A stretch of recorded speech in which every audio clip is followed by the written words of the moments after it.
Ernie, could you tell me your full name and your birth date and your birthplace, please?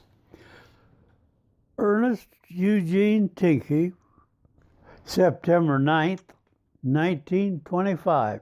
Long time ago. Where did you grow up at, Ernie? On the farm down Johnsville. So can you talk a little bit about what your life was like growing up? Oh, I was busy playing basketball and baseball in school, and I'd rush home to help do the chores on the farm. Did you know any different that there was a depression going on? No, it didn't seem to bother us. Our parents it did, but not us. You guys always had food on the table every night? Oh yeah. What was your favorite meal like? Oh, mashed potatoes and gravy and a little chicken on the side. Okay. What were some of your memories playing baseball and basketball? Well, I got to play baseball in the Cleveland Stadium. That was one of my highlights. Can you tell us a little bit about that game? Do you remember it at all? It was a routine game, and of course we won. That's routine. And you got to meet Bob Feller, right? Oh yeah. I taught him all he knew. So what did you say to the legendary Bob Feller? Sir, it's nice to meet you. I never met a star before. What did he say to you? He said, "Oh, I'm just getting started." He was pretty humble. Were you a troublemaker in high school? No. Okay. I have to ask.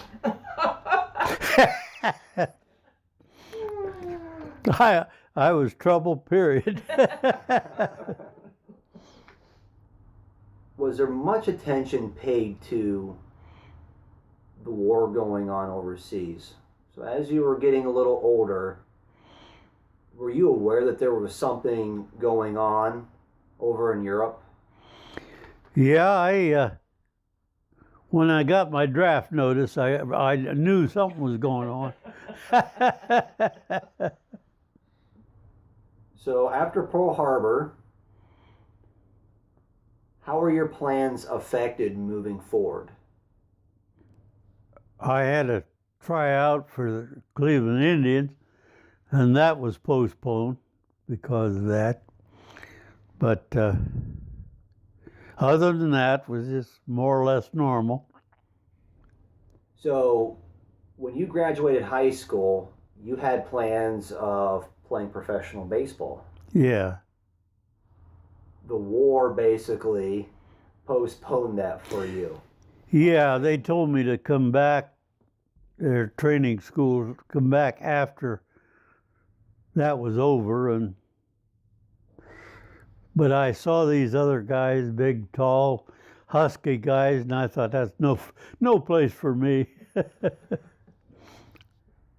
How did you get drafted? Did you have to sign up for anything before that happened? I was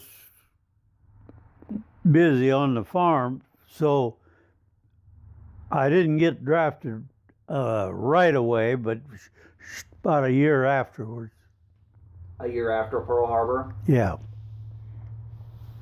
Do you remember that day that you received your letter in the mail? Yeah, I remember that. What did you think about when you seen that letter? Oh, I thought that just one of the people that had to go.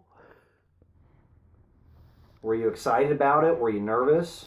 No, I wasn't. I just thought it was a thing to do. So when you were drafted, I assume the Army Yes. was the one that came after you. Uncle Sam. Well, you had a choice, but they put you where they wanted you, wherever the quota was.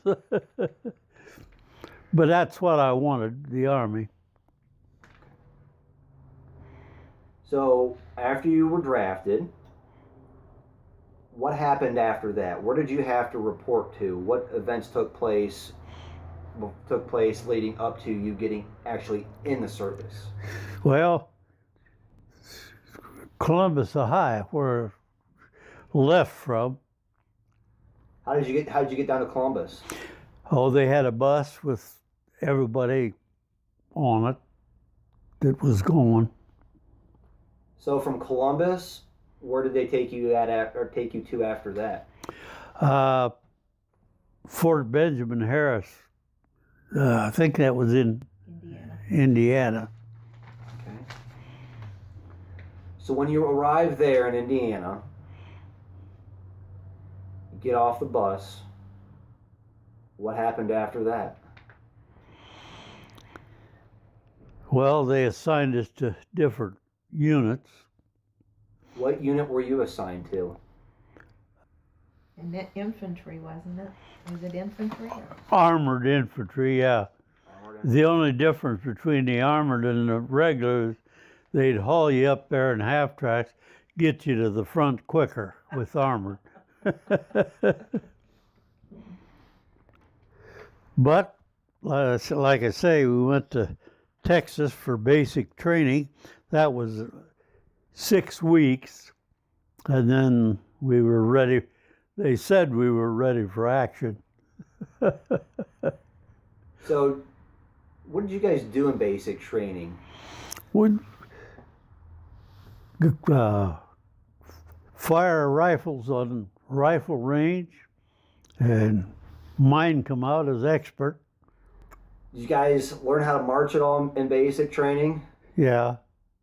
We go out on a 25-mile march.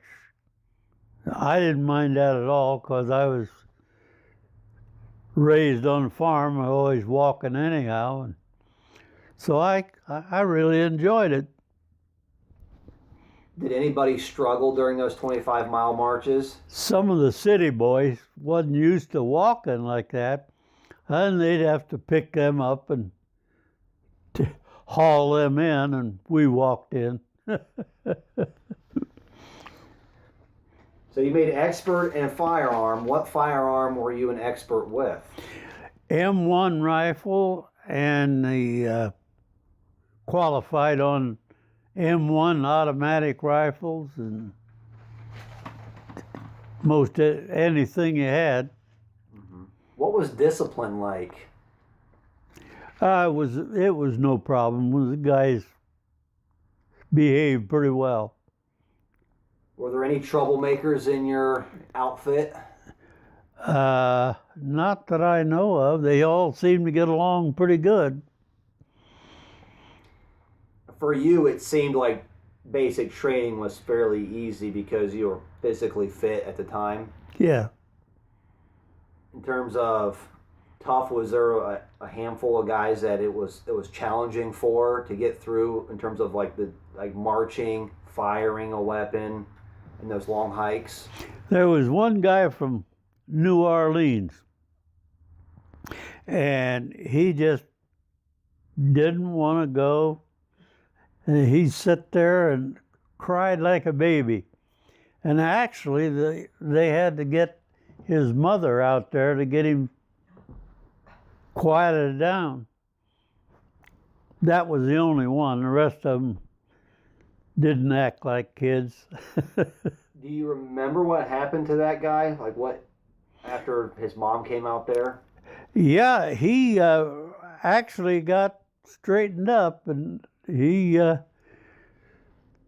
done everything they asked him to do. Are there any special memories or instances that pop into your mind when you look back and reflect on those 6 weeks? Just the fact that I was glad that was over, because it seemed like baby stuff to me, what they tell us and everything, and I knew how to operate weapons, so I didn't think I needed that. Maybe I did, but So, did you have any expectations when you completed basic and thinking towards the future at all? What were you thinking or expecting? well, I was hoping that war wouldn't last too long.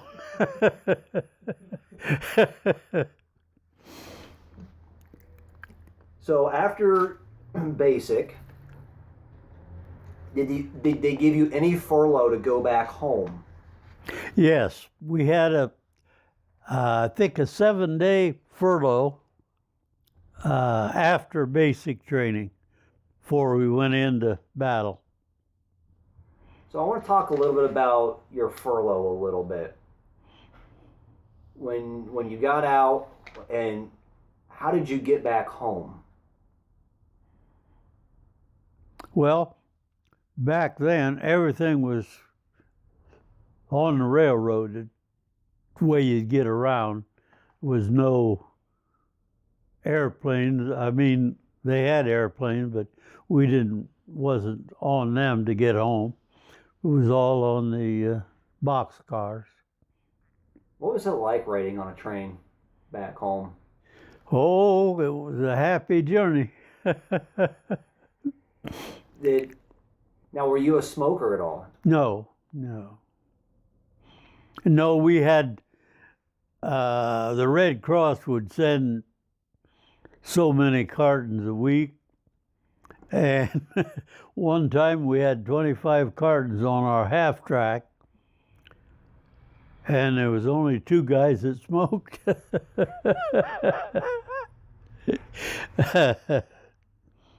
So, where did the train come into? Did it come into Mansfield? Yeah, Crestline. That was the headquarters back then. So when you get to Crestline, how did you get back home? There'd be several of us and from the same area, and somebody would pick us up. They'd take turns. So on your leave, you're back at home. You have a few days with your family. How did you spend those days? Oh, mostly just visiting.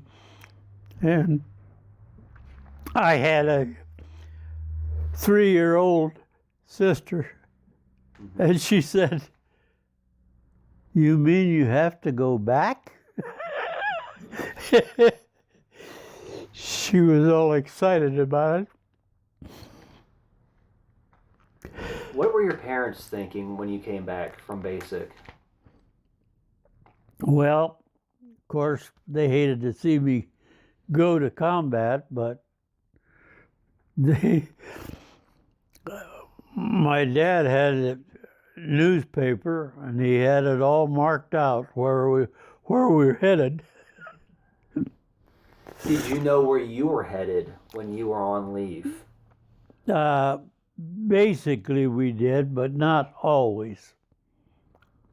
Telling about the Bible Grandma gave you before you left. I still got it. Tell him about that.